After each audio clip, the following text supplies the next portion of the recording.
Are you fighting a battle that requires bold faith? Welcome to the Daily Devo. I am Vince Miller. This week we are in 1 Samuel chapter 14. I've titled this chapter, A Contrast of Leadership Between Jonathan and Saul. So what we have before us is a very long chapter, so I'm not going to cite every verse in this chapter. I'm going to pick out the significant text and events of the chapter over the next week.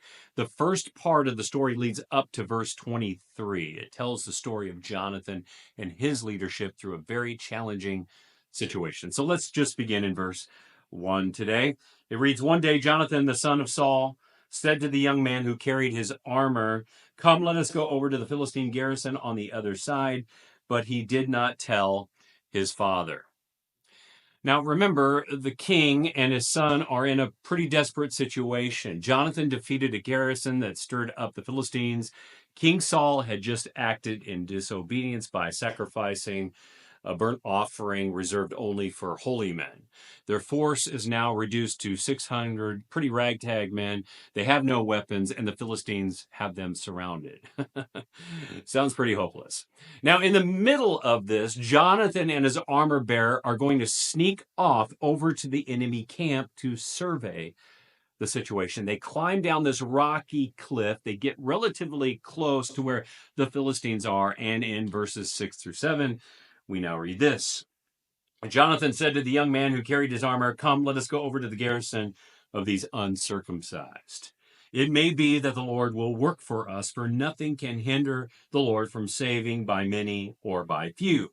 And his armor bearer said to him, 'Do all that is in your heart. Do as you wish. Behold, I am with you, heart and soul.'"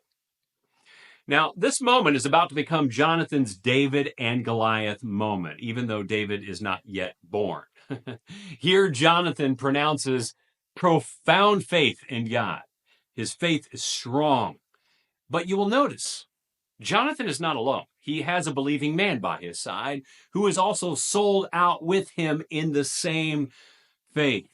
And guess what? We all need someone like this at our side in the challenges of life. We need battle buddies, fellow fighters, courageous companions sold out with us in the faith.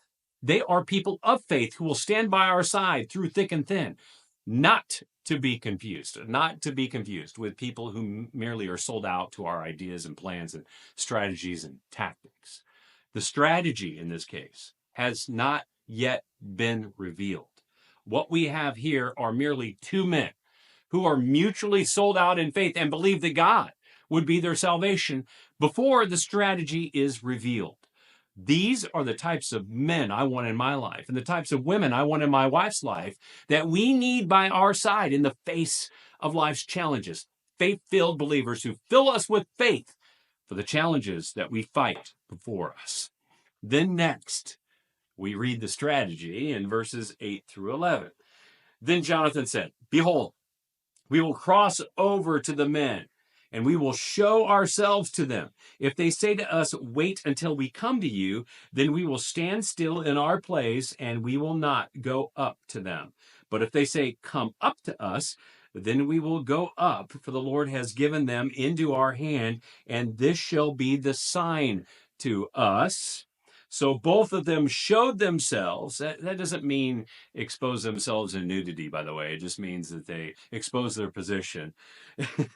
"And so both of them showed themselves to the garrison of the Philistines, and the Philistines said, 'Look, Hebrews are coming out of their holes where they have hidden themselves.'" So now we have the strategy.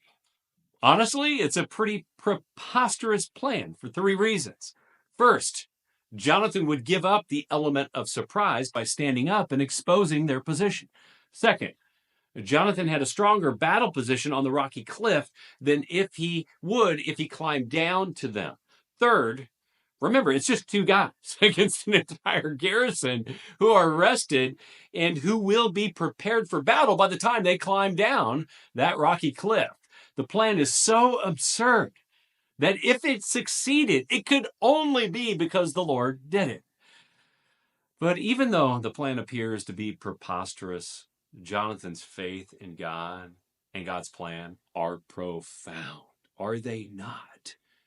You know, Jonathan is doing here what we should all do in life's challenges, in all of life's battles. He takes one step of faith in God at a time.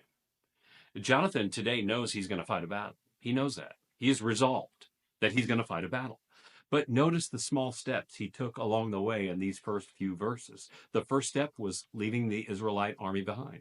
The second was surveying the enemy garrison. The third was ensuring the resolve of his battle buddy. The next step was to attest, to expose how the battle was supposed to be fought. And even though we may know the end of the story, which I do, I hope you do if you've read ahead, don't dismiss the small steps of faith taken along the way, because there's a lot of little small steps here. Now, some of you are out there today fighting a big battle right now. Some of you are just like me. You want to fight the battle, get it over with, and see the conclusion of the fight. But don't fail to fight faithfully the smaller fights along the way. Don't fail to fight the small fights along the way. Big spiritual battles are won in small moments of faith and in small fights of faith. It's small strategic wins in your life that lead to great spiritual success.